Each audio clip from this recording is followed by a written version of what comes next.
Hello, BookTube. Only 3 packages this morning in the morning's mail, but the third one is such a chunker that the UPS driver said, that one will probably take you more than an hour to read. So we'll finish with that one. We'll start with this thing, which is extremely skimpy. Could be a slim volume of poetry, but it could also be a catalog, catalogs are always great. Let's see what we have here. It's a tiny little thing. Oh, what a way to start. Oh, this is the beautiful Black Spine Penguin classic of Howard's End by E.M. Forster. I believe sent to me because the BBC is doing a 4-part dramatization. And this is the official tie-in text. They're not going with anybody else. They're rightfully going with Penguin. Oh my, wonderful. Okay. Well, it's like I've said on this channel, right? I've said it a few times that I now use new books as my rereading. A huge bulk of my rereading. Instead of prowling, charity shops and the Brattle Bookshop, a lot of the rereading that I love to do, I love rereading, but a lot of what I do now for rereading, sorry, that's Frida who's bumping the camera. A lot of my rereading now takes the form of reprints, new editions, that sort of stuff. It scratches the itch, I find. I am slowly, mathematically zeroing in on never needing to leave this room. But anyway, that's our first one. Wonderful. Those of you who have not read Howard's End might want to rectify that.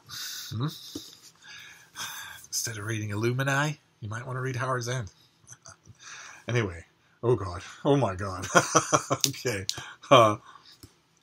This next one is Microbia, A Journey into the Unseen World Around You, by Eugenia Bone, who is a nationally recognized journalist and food writer, former president of the New York Mycological Society. She's the author of Mycophilia, which is nominated for the Council of Botanical and Horticultural Libraries Award, and the James Beard Award nominated Well Preserved, among others. She lives in New York City and Crawford, Colorado. And this is going to be horrifying. Not in terms of her literary ability. I'm sure her literary ability is just fine. But in terms of what this thing talks about, it's going to be horrible. Because you have whole colonies that live on you, that live on your skin.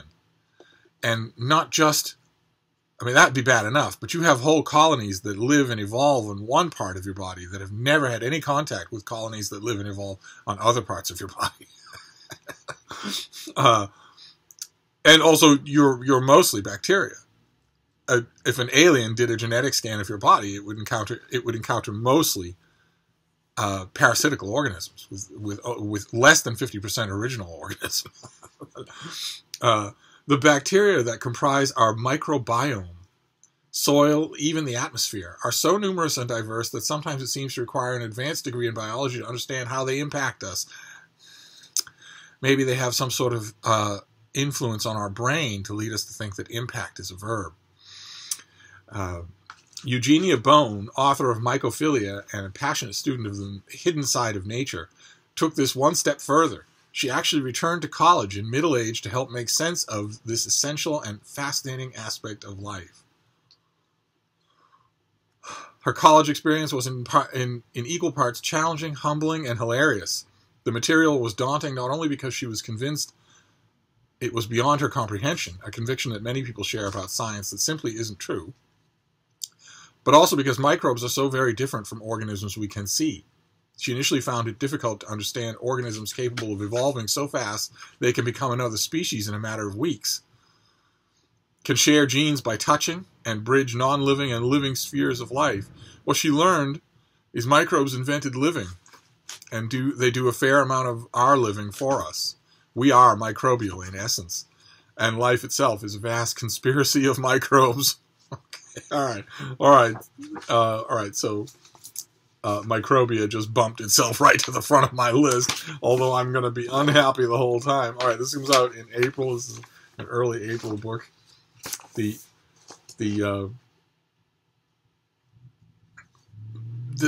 just Everest of books I have for April. It's just it started out interesting, and then it became comical, and now it's horrifying. I don't even look at that shelf when I walk by. But I opened this at random at page 185. Our skin provides a lot of niches. For bacterial species, that falls into 3 environments: the moist, armpit, groin, toe webs; the oily, head, neck, and trunk; and the dry, forearms and legs. So far, scientists have found that a few bacteriophyla typically dominate each region. Fungal communities are present as well, mostly as harmless freeloaders, but they can become problematic if the balance of power within the microbial community is compromised. Too few bacteria to counter them, and fungi run amok. That's what a yeast infection is. So, she's fun at parties. Okay. All right, I can't wait. I can't wait. I'm going to be grossed out the whole time, and I can't wait. And then the last thing is this enormous thing. Look at the size of it. So let's see what this is. It's got to be more than one book. Can't be just one book. Oh. It's another package. Okay. Okay, it is more than one book. Good. Okay. Oh, I bet I know what these are. I bet these are Norton Critical editions. Yes, they are. Oh my. All right. So what have we got here? Okay, great.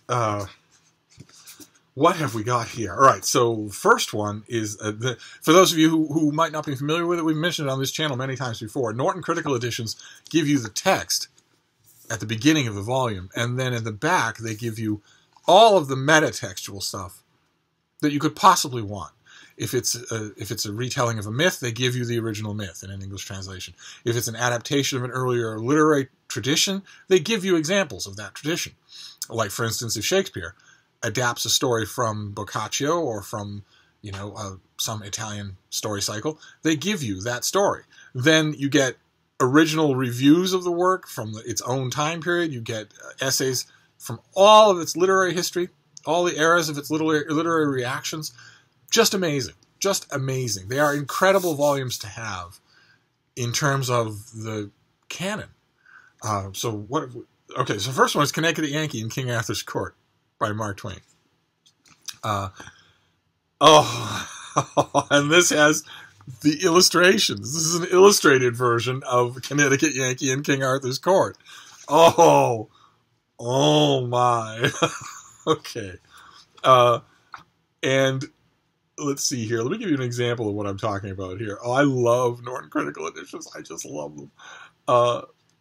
So, all right. So the making of Connecticut Yankee, the history in Connecticut Yankee, imagery in Connecticut Yankee, all of these essays by scholars to help you think about what you just read. Just amazing. Okay, fantastic. And do I remember correctly that Norton Critical editions also come with a brief preface? Yes, they do. Okay, so you get, before you get the book and before you get the critical essays, you get a brief preface that just orients you a little. Okay, so what is the next one? Oh my. All right, this is the Oresteia by Aeschylus. Look at that cover. An outdoor theater cover production. Oh my. So this is Agamemnon, and then the 2 other books in the Oresteia are here titled Women at the Graveside and Orestes at Athens. First time I've ever seen either play titled that. And this is a new translation by Oliver Taplin. Sorry. Wow. Okay, so this is a perfect example. So you get the text of the Oresteia at the beginning of this, but then you get histories about its background, its mythical background, where these stories came from, what their earlier versions might have been, what the innovations are that Aeschylus works in his own material. And then you get criticism, including Hegel, Nietzsche. Wow.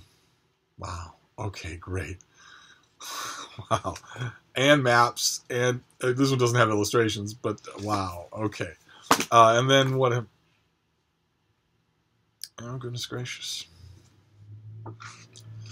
Okay, well, it's an invitation to read. This is a poetry volume. Wow, this is news to me. Okay, so this is Poetry and Prose of Aujan Rich. Very pretty thing. that is our poet. Wow. Okay. So this is lots and lots of poetry, a selection of prose, and then reviews, including Helen Vendler, Margaret Atwood, W.H. Auden. Okay. Okay. All right. Well, all right. So I'm okay. I'm not a big fan of this particular poet, and I'm a big fan of Mark Twain, and not a particularly big fan of Connecticut Yankee, but I still love it. And an illustrated version with a ton of essays. And then I live, eat, and breathe Aeschylus. I know these plays backwards and forwards. I know everything there is to know about them, and I can't wait to read the back half of this book. Although I'm not familiar with this translation either, so I will read that as well. So you have these Norton Criticals span the Steve spectrum. Then we have a Penguin Classic. So this is a perfect illustration. This little mail haul is a perfect illustration of what I've been talking about how my riot hose current of new books actually does feed my urge for rereading as well. Look at this, is all rereading. So, well, actually, there'll be quite a few essays in the Norton Criticals that I haven't read, but the works themselves, plus Howard's End, this is a big chunk of rereading for the month of April. And then, then last but certainly not least, Microbia, a journey into the unseen world around you and on you and in you. All right, so there you go. The chunker was 3 Norton Critical editions, but we have this is a reprint heavy mail haul. But I will be back. This is not the last you'll see of me. So I'll sign off for now. Thank you, BookTube.